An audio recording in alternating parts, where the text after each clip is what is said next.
to the 69 commencement exercises of Salabaka Elementary School, school year 2025 to 2026, with a team, Filipino graduates, prepared to lead with competence and character.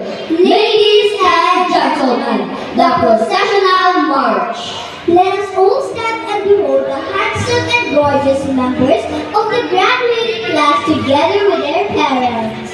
Our life and history of our school, Salabaka Elementary School, as we gather and celebrate success. To our school's division superintendent, Sir Crispin A. Sullivan Jr. CESO 5, Assistant Schools Division Superintendent, Ma'am Melrose B. Peralta, Doctor of Education, and Ma'am Lorna Isabella, together with our class and personnel.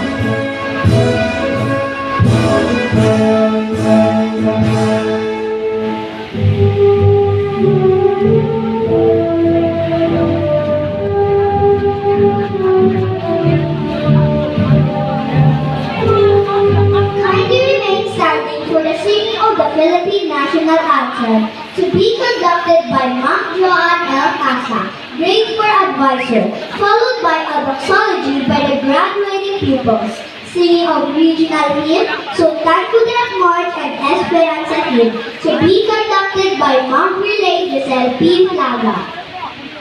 Miss Nancy Lasprilla, with high honor to deliver the welcome address. Let us give him a warm round of applause.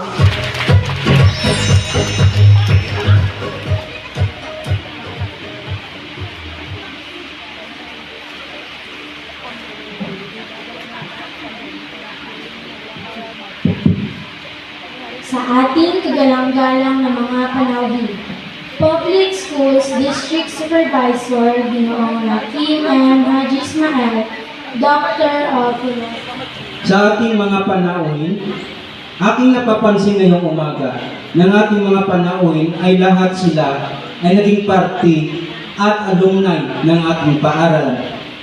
Palakpak! Na pinangungunahan ng ating barangay chairman, Mr. Distrito ng Esperanza, ikinararangal ko pong iharap sa inyo ang 42 na mga batang lalaki at 45 mga batang babae o kabuang bilang na 87 mga batang magsisipagtapos sa paaralang elementarya ng Salabaka,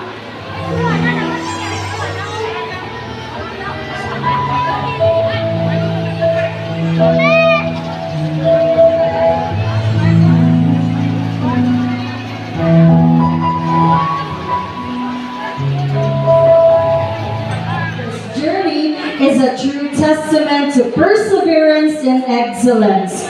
Born on July 25, 1998, he began his academic journey at Salabaka Elementary School, where he graduated as salutatorian in 2010. He continued his secondary education at Salabaka National High School and once again earning the distinction of salutatorian in 2014, an early reflection of his commitment to academic excellence. Driven by his love for learning, particularly in the field of mathematics, he pursued his Bachelor of Secondary Education, major in mathematics at Sultan Kudarat State University in 2018.